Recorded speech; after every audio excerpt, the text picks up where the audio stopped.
dia sembelih. Maka sembelihan hewan kurban itu mungkin hanya dikonsumsi oleh keluarga mereka saja. Oleh suaminya, istrinya, dan anak-anaknya. Mau disedekahkan kemana? Kanan kirinya nggak ada orang. Sah nggak kurban seperti ini, Pak? Sah atau tidak? Sah.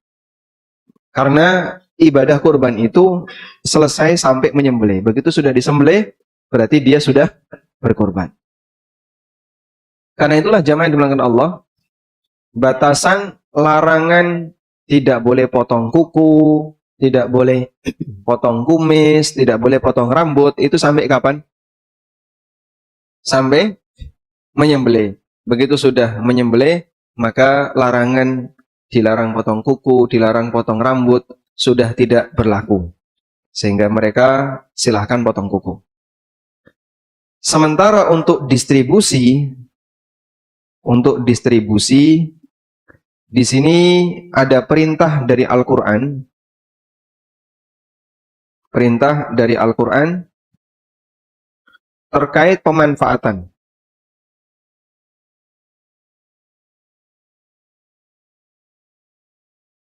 Bagaimana cara pemanfaatan yang tepat untuk hewan kurban?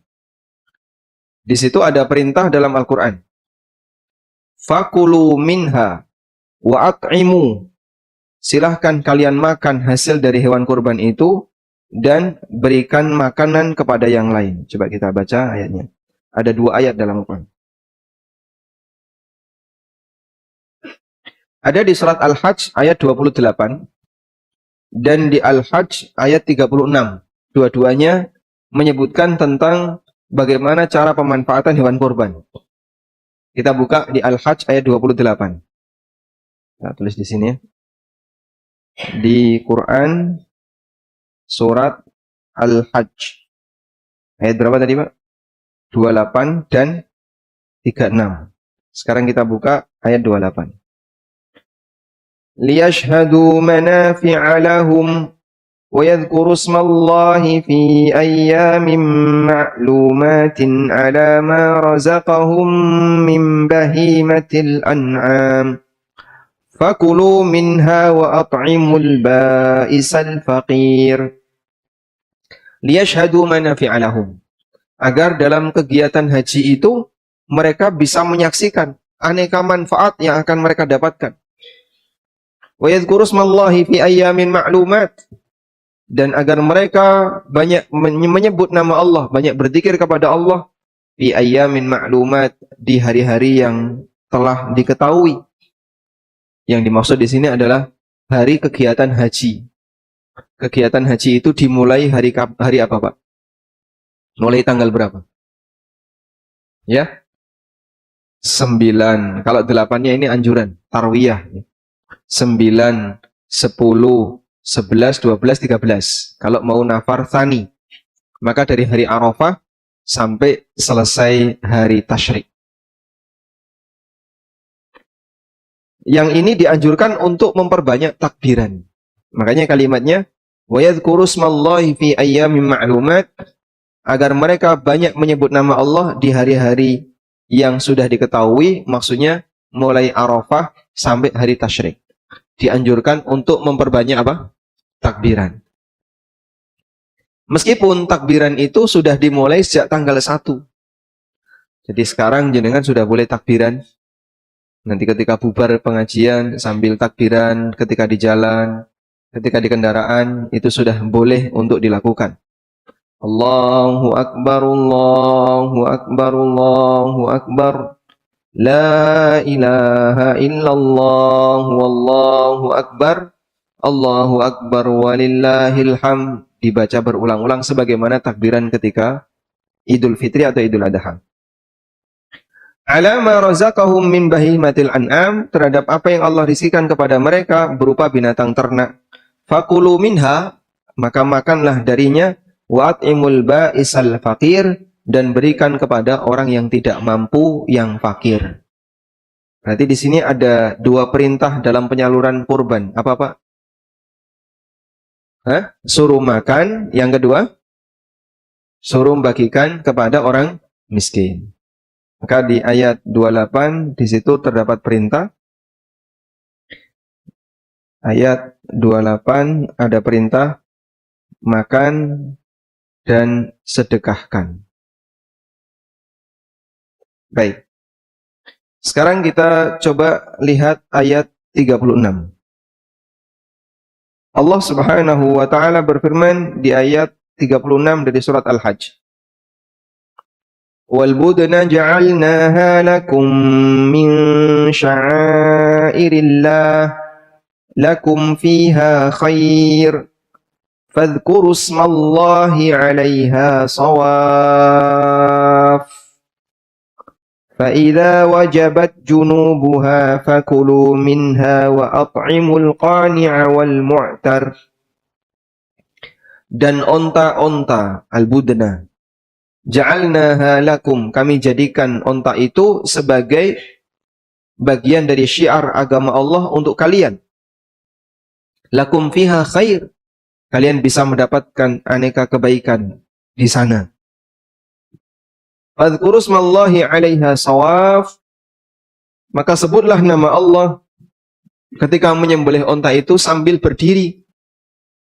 Shawaf itu adalah berdiri dengan 3 kaki, sehingga salah satu kaki onta itu ditekuk. Karena onta ketika disembelih itu dengan cara tidak sebagaimana sapi yang direbahkan, tapi dia disembelih dengan cara berdiri. Disebut oleh para ulama disembelih di daerah manhar. Coba kita lihat ya. Onta itu disembelih di sini, Pak. Ada kata apa ini, Pak? Tulisan an-nahar. An-nahar. Ada tulisan an-nahar? Kelihatan? Nah. Titik inilah tempat melukai onta ketika disembelih.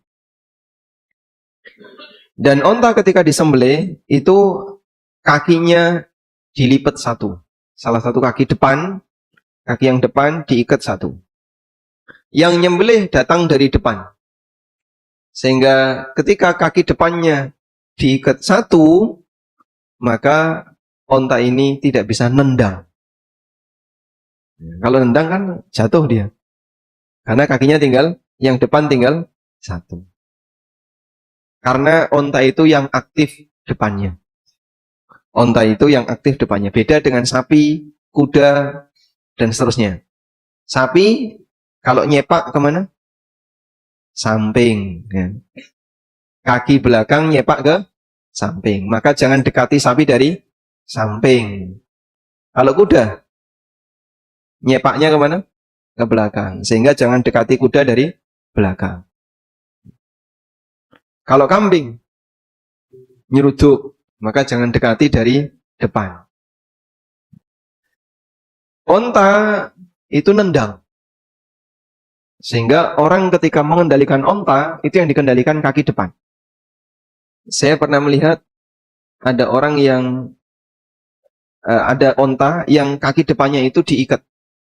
Kaki depannya diikat dengan tali kanan kirinya. Sehingga ketika dia berlari itu nggak bisa cepat. Larinya nggak bisa cepat. Tapi kaki belakangnya dilepas, dibiarin. Karena ini onta yang paling nakal, maka hanya dia saja yang diikat kaki depannya dengan tali, samping kanan kiri begini. Sementara onta yang lain dilepas. Karena yang lebih aktif dari onta itu adalah kaki depannya. Makanya kaki depannya ditekuk satu. Baik. Fa'idha wajabat junubuha, ketika perutnya sudah jatuh, berarti onta itu sudah mati. Fakulu minha, maka silahkan kalian makan darinya. Wa at'imul qani'a wal mu'tar, dan berikan makanan kepada al-qani', orang yang qana'ah. Orang yang qana'ah artinya yang enggak minta-minta. Wal mu'tar, dan yang meminta-minta. Orang yang membutuhkan. Sehingga di sini orang yang enggak meminta itu disebut dengan orang yang kaya, statusnya sebagai hadiah. Dan orang yang meminta, orang miskin, pemberiannya statusnya sebagai sedekah. Maka di Al-Hajj ayat 36, di situ ada perintah makan, sedekahkan, dan hadiahkan. 3 inilah pemanfaatan hewan kurban yang disebutkan dalam Al-Quran. Apa Pak bedanya antara sedekah dengan hadiah? Apa bedanya antara sedekah dengan hadiah? Kalau sedekah itu?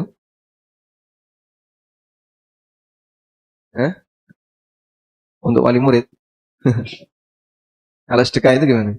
Sedekah itu diberikan kepada orang yang statusnya lebih rendah. Ini sedekah. Kalau hadiah, kepada orang yang sejajar, atau kepada orang yang lebih tinggi. Ini hadiah.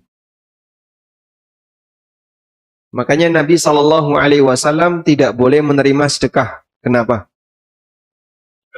Karena tidak ada manusia yang status sosialnya lebih tinggi dari Nabi SAW. Kalau saya tanya, Pak, ada nggak orang yang lebih kaya dari Nabi Muhammad SAW? Di dunia ini banyak. Bahkan bisa jadi umat-umatnya jauh lebih kaya dibandingkan Rasulullah SAW. Kaya dunia. Tapi secara status sosial, tidak ada manusia yang lebih tinggi status sosialnya dibandingkan Rasulullah SAW. Makanya Nabi SAW tidak boleh menerima sedekah. Tapi boleh menerima hadiah, karena hadiah itu bisa datang dari bawah ke atas. Baik. Sehingga di antara penyaluran hewan kurban adalah boleh diberikan kepada orang yang lebih tinggi sisi kekayaannya dibandingkan kita. Wis sugih kok dikei to. Ora apa-apa. Wonge ora kurban nih, ya ora apa-apa.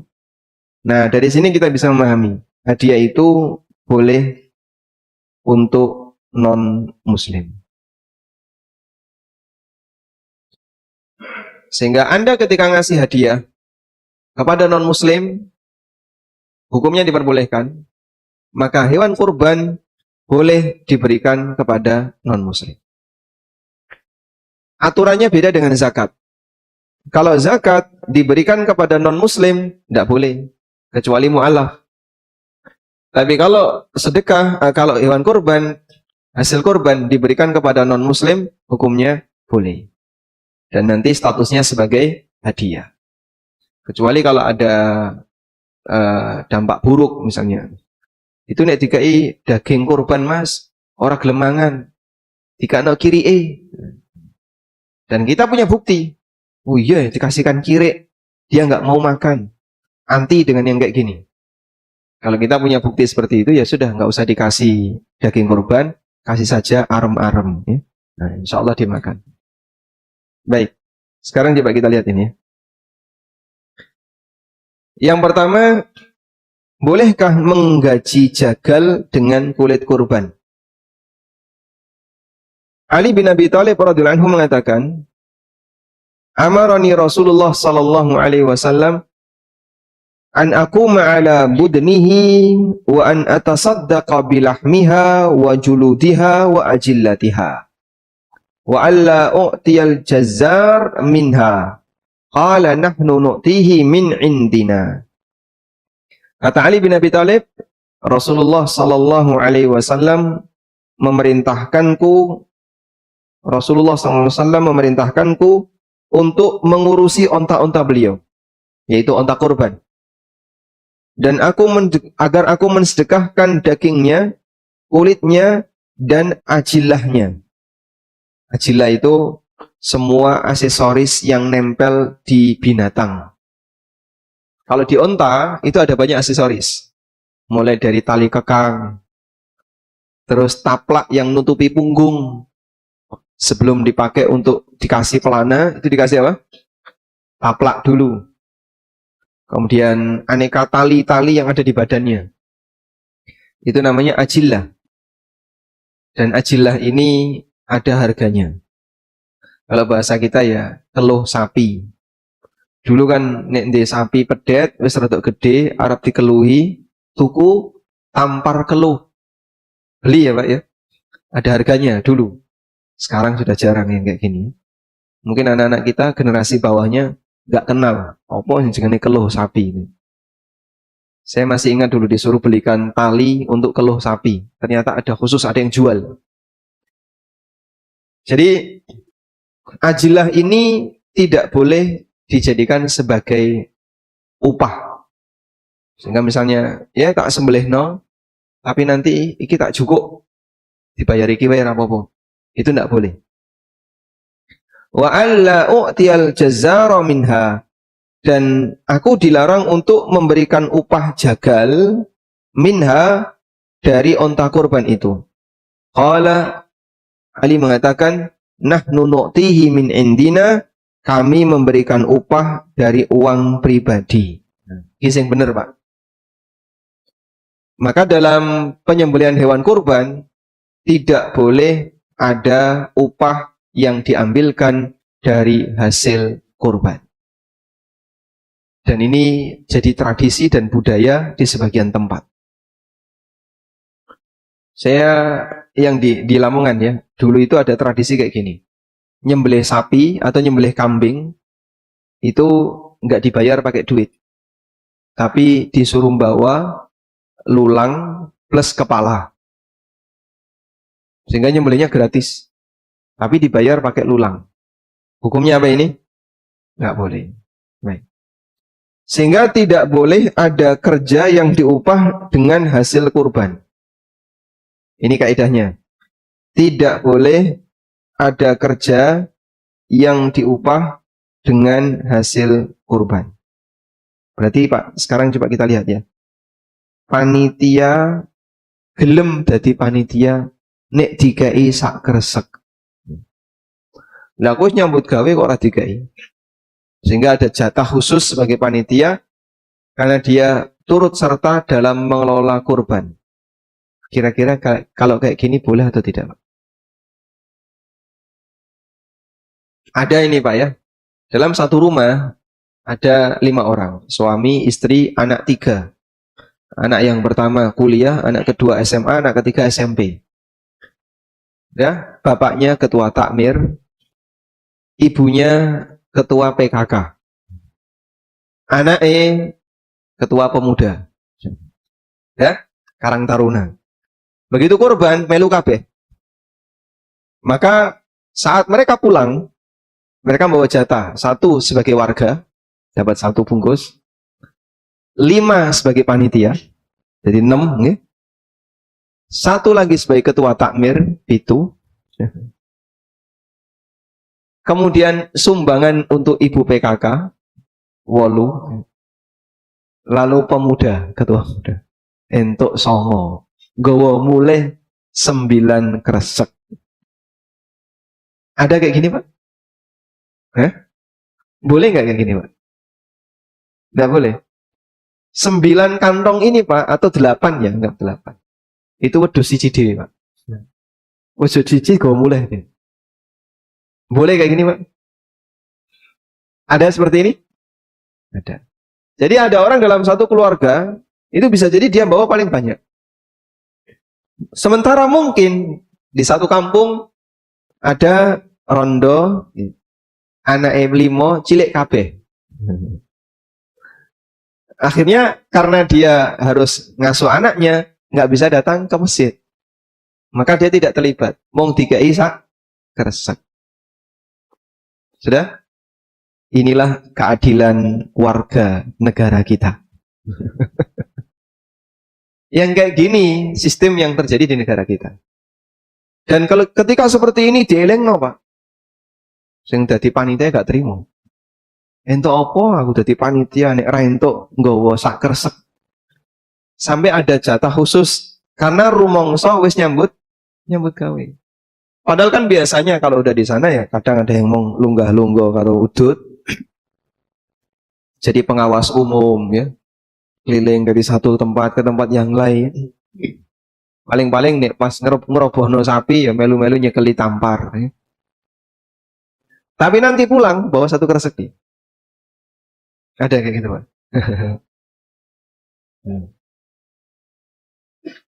Nah ini terus solusinya gimana? Karena di tempat kita ini kan yang namanya kurban itu kerja bakti. Sehingga dong ngerubung kabeh teko kabeh. Kadang sahibul kurban, dia sudah nyetor kambing, suruh bayar 100.000. Sudah, nanti dia tetap dapat jatah ya. dikasih. Cuman bisa jadi panitia dapat jatah lebih banyak daripada sahibul kurban. Karena dia membawa pasukan lebih banyak. Datang dengan full tim, suami, istri, 3 anak. Masya Allah. Iso ngentai kabeh. Ya, mungkin ada kebijakan dari takmir. Coba perhatikan ya. Ini kalau dalam rangka untuk pemerataan, maka sebenarnya perhitungannya bukan semata perhitungan siapa yang jadi panitia. Lebih melihat kepada kebutuhan masyarakat. Panitia dikasih sebagai hadiah, silahkan. Panitia dikasih sebagai sedekah, silahkan. Tapi panitia dikasih sebagai upah, dilarang. Dari sini kita bisa lihat hasil kurban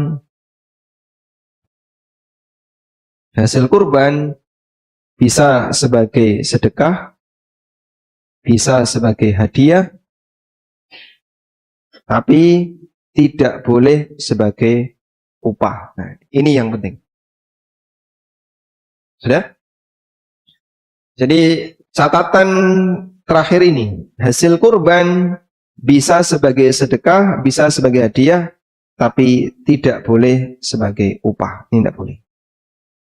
Kalau hasil kurban untuk upah, ini melanggar larangan Nabi Sallallahu Alaihi Wasallam.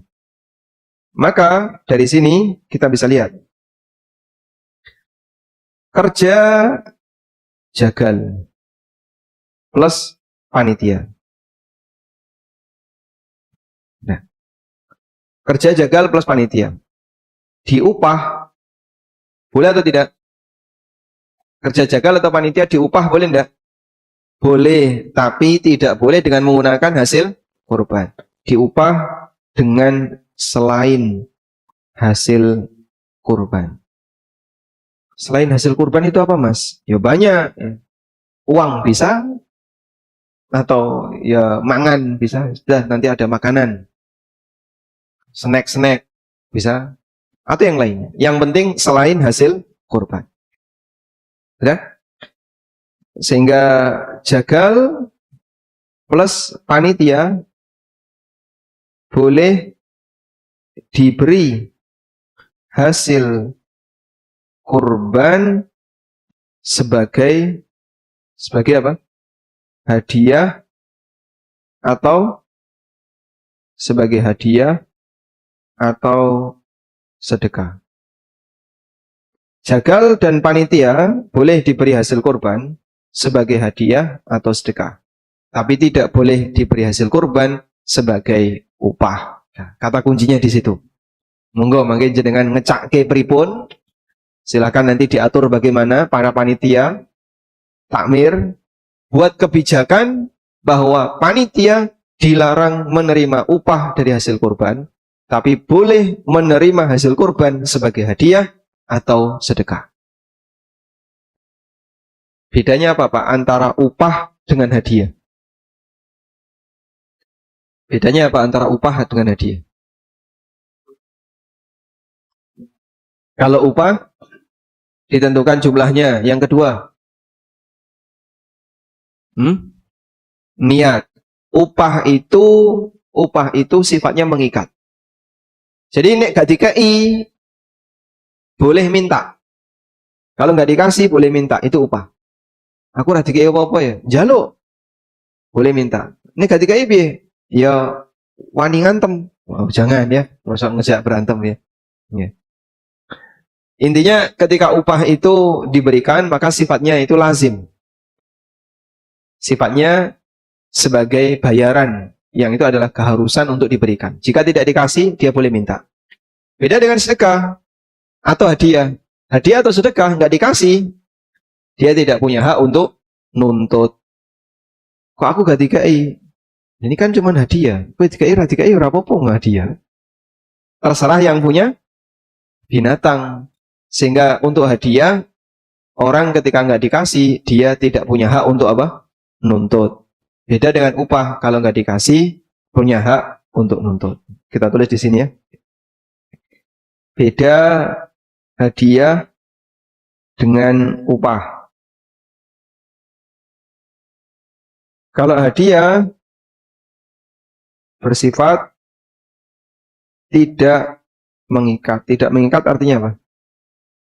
ya. Tidak bisa nuntut. Tidak bisa nuntut untuk dikasih. Sedangkan upah bersifat mengikat. Aku wis kerja kok ya, kudune dikei. Nah. Maka di sini bisa nuntut. Baik. Nah sekarang panitia itu diupah atau tidak? Panitia itu diupah atau tidak? Ada dua keadaan. Ada panitia inti. Nah ini kerja paling banyak. Misalnya ya, bagian penyembelih atau bagian apa ini Pak yang ngeleti. Ini pakaian ini. Pokoknya kerja paling banyak. Ini silahkan diupah. Silahkan diupah. Ya. Dengan tadi ketentuannya. Selain hasil kurban. Baik. Yang kedua, tim hore. Yang rame-rame ya. Untuk panitia jenis yang kedua ini sebaiknya sifatnya kerja bakti. Untuk yang kedua ini dah kerja bakti saja. Sifatnya sukarela, namanya kerja bakti. Sukarela, sing digoleki jangan upah tapi arem-arem ya. Jadi kalau yang ini sifatnya sukarela nanti apa biasanya? Kasih makan gitu aja ya. Kasih makan. Baik. Kira-kira kalau seperti ini bisa jadi solusi nggak? Jadi panitia dipetakan antara yang kerjanya banyak dan yang sifatnya hanya ya cah nom-nom kan biasanya mau ikut nimbrung, seneng melu bantu-bantu, okay? Tim hore. Nah yang kayak gini kita kasih motivasi bahwa ini adalah kerja bakti. Nanti kalian di sini tidak diupah dalam bentuk daging, ya, meskipun nanti boleh menikmati bersama. Sehingga hasil kurban sebagian boleh dimasak, kemudian dimakan bareng, ada snack untuk semua panitia, tim hore, semua bisa menikmati apa yang ada di situ.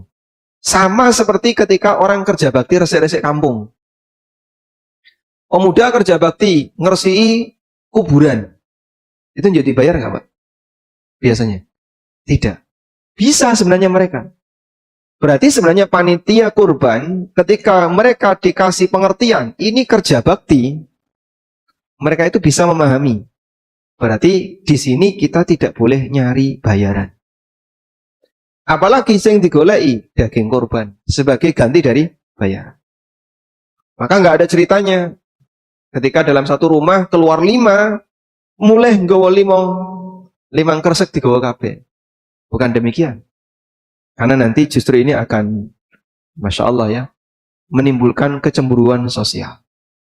Sampai nyun sewu, nggih, kadang kolkase niku gak muat. Gara-gara apa Pak? Kelologen daging. Ya.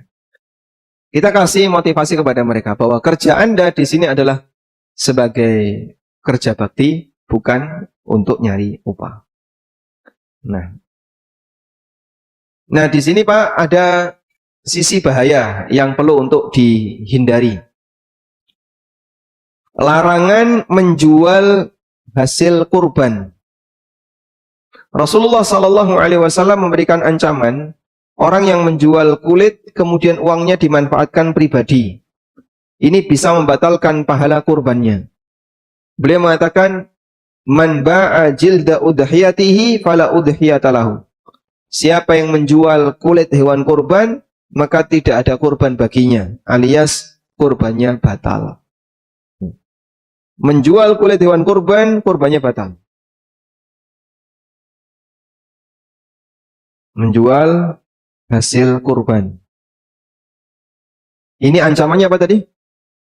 Kurban batal, nggak ada pahalanya. Padahal seperti ini cukup banyak terjadi di masyarakat. Baik. Bentuk menjual hasil kurban itu ada beberapa macam. Yang pertama, dijual langsung dijual langsung mentahan. Misalnya kulitnya dijual langsung mentahan. Ini tidak boleh. Yang kedua, saya tulis ini ya, ada dua bentuk. Yang kedua, dijual mateng. Ada orang bakul sate. Pas Idul Adha, kurban wedhus. Akhirnya dia pesan sama panitia, Pak Nyun Sewu, makanya kula pesen sambil ngarep nguri kiwa tengen. Plus igo, ati karo jeroan. Terus yang ditinggal yang mesin apa, Mas? Gini kemauan, mong. Kepala, sikile, karo tulang punggung. Jugaan kabeh, Mas. Nah, kemudian ternyata oleh orang ini itu dipakai untuk bahan baku jualan. Ini tidak boleh. Dua ini dilarang. Sampai dalam keterangan Imam An-Nawawi rahimahullah, kalau saya sebagai sahibul kurban, lalu kulit hewan kurban itu tak sama. Setelah saya sama, saya jadikan sebagai tas atau tak jadikan sepatu. Ya, kemudian saya jual dalam bentuk sudah jadi sepatu. Hukumnya apa? Nggak boleh. Meskipun sudah berlalu dalam waktu yang lama. Karena prosesnya kan lama ya. Dari mulai disamak sampai jadi sepatu atau jadi baju atau jadi sandal. Prosesnya lama. Tetap nggak boleh. Karena dalam hal ini termasuk dalam kategori menjual hasil hewan kurban. Baik, selanjutnya.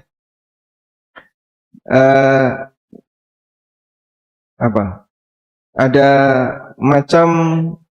macam-macam jual hewan kurban, hasil kurban. Nah, yang pertama dijual lalu hasil untuk pribadi. Ini hukumnya dilarang. Yang tadi ya. Yang kedua, dijual lalu hasil untuk operasional.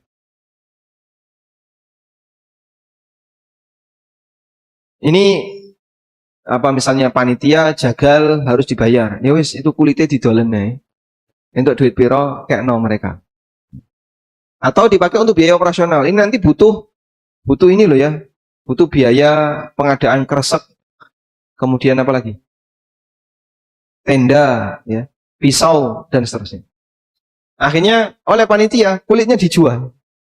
Gue tuku kresek, nyewa tenda, beli pisau dan seterusnya. Nah, kalau seperti itu berarti ini sama dengan upah dari hasil kurban.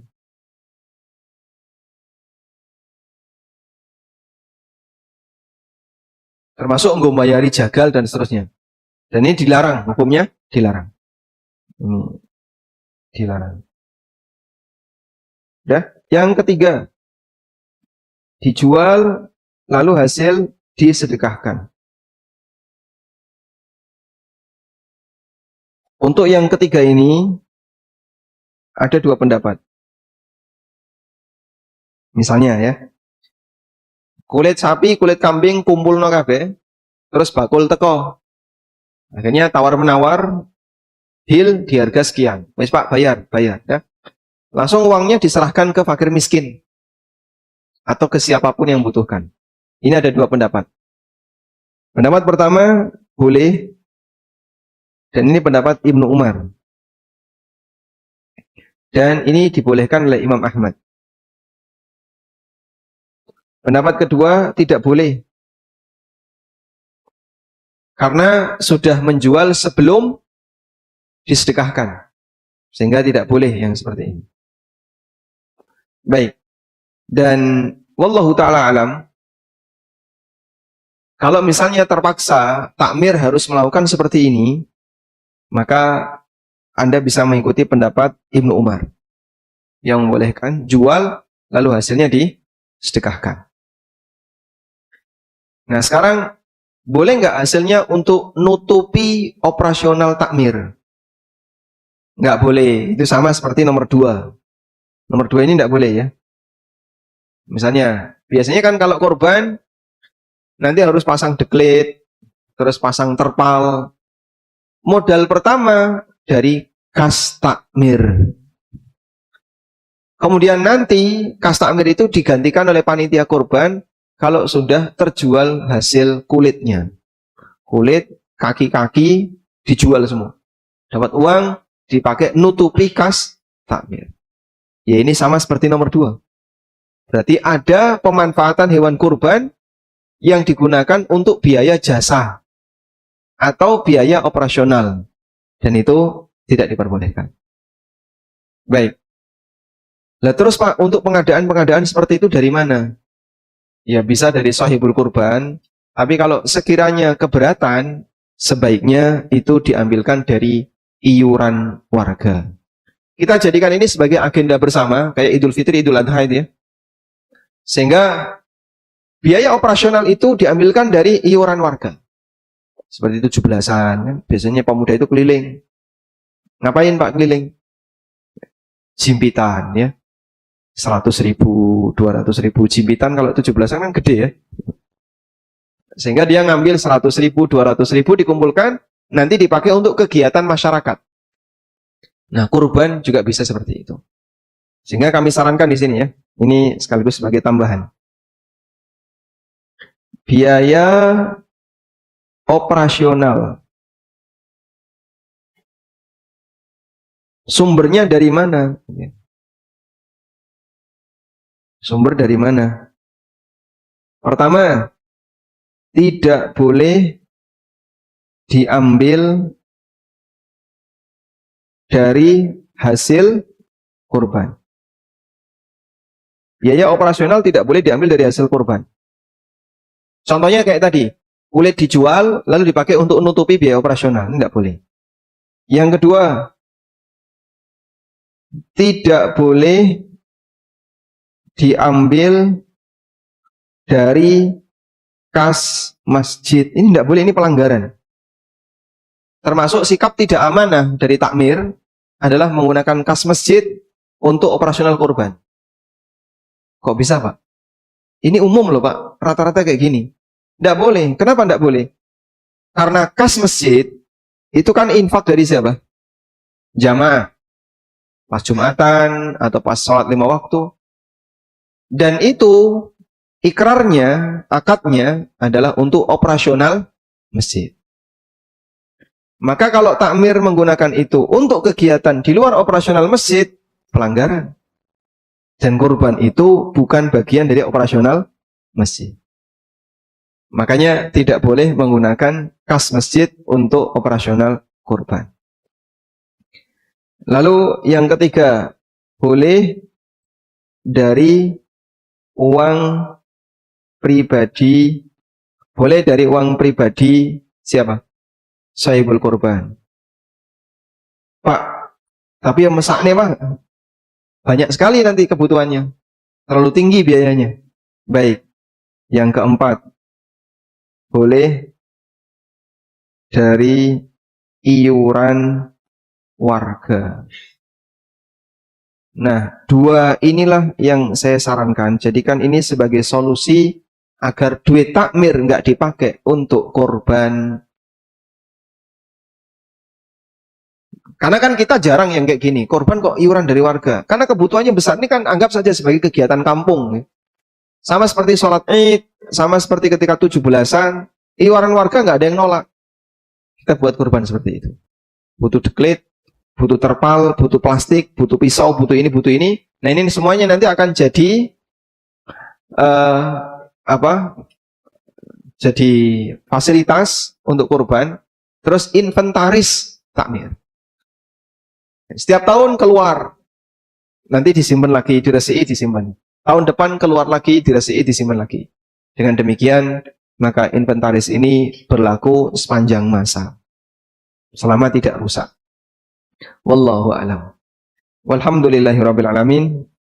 Semoga ini bermanfaat dan kita berharap mudah-mudahan Allah Subhanahu wa taala menjadikan korban kaum muslimin diterima oleh Allah Subhanahu wa taala.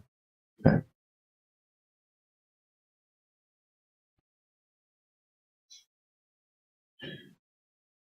Izin bertanya, Ustaz. Oh, izin bertanya, silakan. Masya Allah. Terima kasih. Mau bertanya tentang puasa Arafah, Ustaz. Banyak pertanyaan itu, puasa Arafah ngikutin pemerintah negara atau ngikutin wukuf Arafah di Saudi? Terima kasih, Ustaz. Baik. Puasa Arafah itu mengikuti pemerintah negara ataukah mengikuti hari wukuf di Saudi? Pemerintah puasa Arafahnya tanggal berapa? 9 Dzulhijjah. Nah, Saudi 9 Dzulhijjah juga. Ya. Baik. Kalau pemerintah hari apa, Pak? Rabu. Kalau Saudi Selasa. Nah, di sini saya tulis ya. Puasa Arafah ada 2 pilihan. Selasa ini Saudi. Yang kedua Rabu ini pemerintah. Baik. Sebenarnya perbedaan pendapat seperti ini di negara kita ya. Ini ketika beda pendapat di Idul Adha, ternyata efek sampingnya lebih mengerikan daripada di Idul Fitri, Pak. Karena kadang iuran sapi, terus anggotanya beda hari raya. Masya Allah. Itu sampai padu itu. Yang satu pengen disembelih hari Rabu, yang satu minta disembelih hari Kamis. Akhirnya sembelihnya kapan? Malam Kamis. Rabu karo Kamis, malam Kamis. Batal kabeh. Baik. Menyembelih malam ada yang mengatakan tidak boleh ya, tapi ada yang mengatakan sah. Kembali ke sini. Puasa Arafah Selasa atau Rabu? Di Saudi wukufnya pas hari Selasa. Di Indonesia Arafahnya hari Rabu. Pertanyaannya sekarang. Puasa Arafah itu dilakukan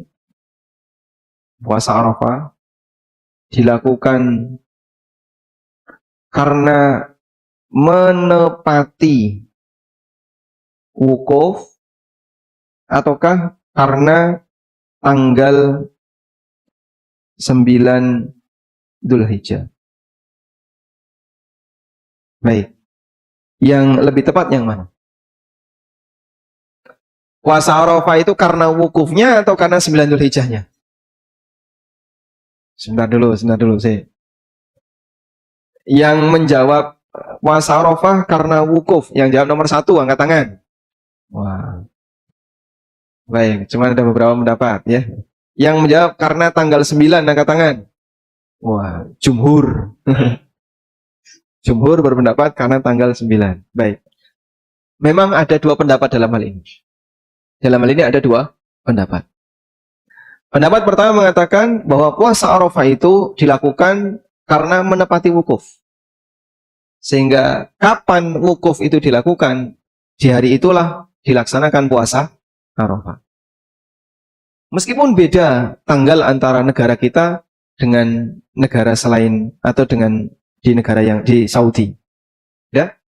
Pendapat kedua mengatakan puasa Arafah itu karena tanggal 9. Pokoknya anggere wis masuk tanggal 9 ya puasa Arafah. Kalau belum tanggal 9 maka tidak boleh atau tidak puasa Arafah. Berarti puasanya tarwiyah tanggal 8. Baik. Dulu saya mengikuti pendapat yang pertama. Dulu ya. Saya ngambil pendapat ini. Sehingga saya pertahankan namanya puasa Arafah ya harus dilakukan tepat saat orang itu wukuf di Arafah. Karena penamaan itu memberikan sebab. Saumu yaumi Arafah. Puasa hari Arafah. Berarti puasa ini dilaksanakan ketika ada kejadian di Arafah. Apa kejadian di Arafah? Ibadah wukuf yang ada di Arafah. Nah. Lalu belakangan saya pindah ke sini. Kayaknya kok yang lebih benar karena pertimbangan tanggal 9 Dzulhijjah. Alasan kenapa saya pindah ke sini itu begini. Islam itu adalah agama rahmatan lil alamin. Karena Islam itu rahmatan lil alamin, maka dia bisa diterapkan di sepanjang waktu. Di sepanjang waktu. Artinya di sepanjang waktu gimana, Pak? Tidak mengenal ada teknologi dan tidak. Islam bisa nggak diterapkan di zaman sebelum ada teknologi? Bisa. Islam bisa nggak diterapkan di zaman penuh dengan teknologi? Bisa. Sebagaimana Islam bisa diterapkan di zaman penuh teknologi, Islam juga bisa diterapkan di zaman tanpa ada teknologi. Dan adanya teknologi komunikasi, kok gak tekan data ya ente. Ya. Sehingga teknologi komunikasi yang datang belakangan ini tidak ada di masa silam. Sudah? Maka bayangkan orang yang hidup sebelum teknologi. Orang yang hidup sebelum teknologi. Kira-kira Pak, puasa Arafahnya ikut yang mana, Pak? Hah? Puasa Arafahnya gimana? Yang hidup di zaman tahun 32, kalau tahun 40 sudah ada telegram ya? Ada? Belum ada WA kan dulu, tapi sudah ada telegram ya? Ada fax itu tahun berapa fax? Eksimil. Belakangan ya. Kalau yang ngirim pesan dulu pakai apa? Zaman Londo itu. Hah? Telegram. Katanya pakai telegram. Mbah piye itu teknologinya? Katanya pakai telegram. Itu pun adanya di kota-kota besar. Tahun 40-an. Ketika mendekati kemerdekaan atau di sekitar kemerdekaan. Tahun 30-an. 1930-an itu puasa Arafahnya ya. Mau nggak mau harus tanggal 9 Dzulhijjah. Sehingga nggak mungkin ini harus sesuai dengan wukuf. Piye carane? Yo ngirim jin apa-apa ngono. Jin kirim, kamu perhatikan di sana ya. Nanti kalau sudah wukuf balik lagi ngasih kabar ke sini. Apa bisa, Pak? Islam membutuhkan kedatangan jin. Sehingga tidak mungkin ini bisa dilakukan kalau tidak mengacu kepada hilal. Dan hilal itu bisa diakses dari siapapun, dimanapun dia berada, meskipun dia nggak punya teknologi. Sehingga bisa jadi di Indonesia belum lihat hilal, di Saudi sudah lihat, di sana wukuf, di sini masih tanggal 8. Kalau kita mengakui Islam sebagai rahmatan lil alamin, pertimbangan ini harus dipakai. Bahwa agama ini tidak butuh teknologi. Islam sempurna walaupun tidak ada teknologi. Dan sebagai konsekuensinya, berarti orang ketika beribadah, dia hanya bisa menggunakan metode tanpa teknologi. Nah, ketika itu, kita bisa lihat kehadiran teknologi tidak mempengaruhi perhitungan waktu. Dipahami ya? Baik. Maka dari sinilah kami kemudian menyimpulkan berarti yang benar ini ya lebih tepatnya karena tanggal 9. Karena kalau menepati wukuf akan ada jutaan kaum muslimin yang mungkin tidak bisa tepat di waktu ini. Karena mereka hidup jauh sebelum ada sumber informasi secepat yang bisa disampaikan di zaman sekarang. Wallahu a'lam. Baik. Nah, silakan. Waalaikumsalam warahmatullahi wabarakatuh. Ini.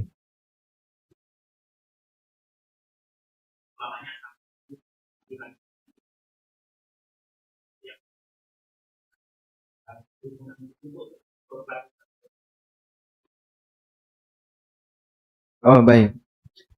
Untuk biaya operasional diambilkan dari iuran sahibul kurban. Itu boleh atau tidak? Jawabannya boleh. Nah, seperti tadi sudah kita sampaikan bahwa biaya operasional bisa diambilkan dari iuran pribadi sahibul kurban. Nah ini bisa include misalnya iuran sapi regane 3,5 ditambah 200, maka jadinya 3,7. Plus di sini 200-nya adalah sebagai operasional, boleh. Cuman kan terlalu kecil ya. Terlalu kecil ya. Nyun sewu, coba kita hitung, Pak. Jadi kalau cuman ngandalin ini kecil. Kecil sekali. Biasanya di sini berapa sapi, Pak? Masjid Al-Furqan berapa sapi? Misalnya ya, 10 sapi berarti kan 70 orang. Ya. 20 kambing. Berarti berapa? 20 orang. 20 orang. Total 90 orang. Ya. Mau ditarik iuran berapa? Semuanya 200. Semua 200. Kambing maupun sapi 200 ya. Kalikan 200.000. Berapa ini, Pak? 18 juta. Baik. 18 juta untuk bayari jagal 10 sapi. Berapa jagal satu itu? Satu sapi berapa? 600. Berarti 6 juta sendiri. Kambing sukarela dibayar 100 misalnya ya. Maka kambing 2 juta. Berarti jagal tok itu 8 juta. Sisa 10 juta. 10 juta sewa tenda, gelar tiker, snack, plastik, mungkin nggak cukup. Ya kalaupun cukup ya hemat sekali gitu ya. Nanti panitia kon poso. Mungkin ya. Karena terkadang kebutuhannya lebih besar. Ini kalau kurbannya banyak, Pak. Nah kalau di satu masjid sapi ini mau telu, ya, tapi warganya 300. Itu jadi iurannya terlalu kecil. Makanya mungkin bisa ditambahkan dari iuran warga untuk membantu agar tidak terlalu memberatkan sahibul kurban. Wallahu a'lam. Pencekap, ya? Masya Allah. Satu lagi, boleh nggak ini? Oh boleh, ya? Izin takmir dulu saya, karena sudah lewat waktu. Ya, izin jamaah. Ini gimana yang ini? Ini banyak lagi nih. Hah? Loh, ini loh, Masya Allah, baik, bagus sekali ini. Baik, nanti ini pertanyaan BPJS. Insya Allah, semoga di lain waktu kita bisa baca ya. Silakan duluan. Ya, Assalamualaikum Ustaz. Waalaikumsalam warahmatullahi Ini kejadian bahwasanya di daerah itu ada seorang takmir yang memberikan hutangan kepada jamaah untuk ikut berkurban. Jadi kurban itu diutangi dulu. Nah, nanti nyaur, tetapi uang ini uang kas masjid, Ustaz. Yang dipakai ngutangi uang kas masjid? Iya, kasnya masjid. Ini boleh atau tidak, Ustaz? Terima kasih. Assalamualaikum. Waalaikumsalam warahmatullahi wabarakatuh. Nah, kalau kurban pakai utang itu boleh ya. Kurban pakai utang boleh. Coba kita lihat di sini. Waqala Sufyan Ats-Tsauri. Sufyan Ats-Tsauri bercerita. Dulu Abu Hatim berutang untuk membeli seekor onta. Lalu ada orang yang bertanya, kamu utang untuk membeli seekor onta? Faqala, beliau mengatakan, karena aku mendengar Allah berfirman, lakum fiha khair. Kalian akan mendapatkan banyak kebaikan dari onta-onta itu. Sehingga sampai direwangi utang untuk bisa menyembelih onta. Maka ini bukti bahwasanya, dan ini ulama yang disebutkan dalam tafsir Ibnu Katsir kisah ini. Ini salah satu di antara bukti bahwa kurban dengan utang hukumnya boleh. Cuman yang jadi masalah, boleh nggak pakai uang kas takmir? Jawabannya, boleh asal minta izin ke seluruh jamaah. Jadi pas sebelum Jumatan itu dikasih pengumuman, ya. Para jamaah sekalian, ya, kami mohon izin bahwa uang kas masjid ini akan kami utangkan kepada jamaah yang mau kurban. Ya. Nek gak dibalang sandal, lanjutkan. Karena ini pelanggaran uang milik umat. Kalau mau serius kayak gitu, coba cari orang-orang kaya, Pak, bisa nggak kita utang? Nanti kita akan utangkan kepada orang yang mau kurban. Terus nanti dibayar. Insya Allah itu akan lebih bagus agar apa? Tidak menggunakan uang kas masjid. Apakah sahibul korban boleh minta lebih dari sepertiga bagian dari hasil korban? Misal korban 1 kambing lewat panitia lalu minta 2 paha dan hati. Boleh ya. Boleh minta lebih dari sepertiga. Selama tidak digerenengi masyarakat. Ini digerenengi berapa? Ya, itu resiko Anda ya. Baik. Oke, pencekap nih udah kelewat dari waktunya. Demikian wassallallahu ala nabiyyina Muhammadin wa ala alihi wa sahbihi wasallam. Wa akhiru da'wana anil hamdulillahi rabbil alamin. Wassalamualaikum warahmatullahi wabarakatuh.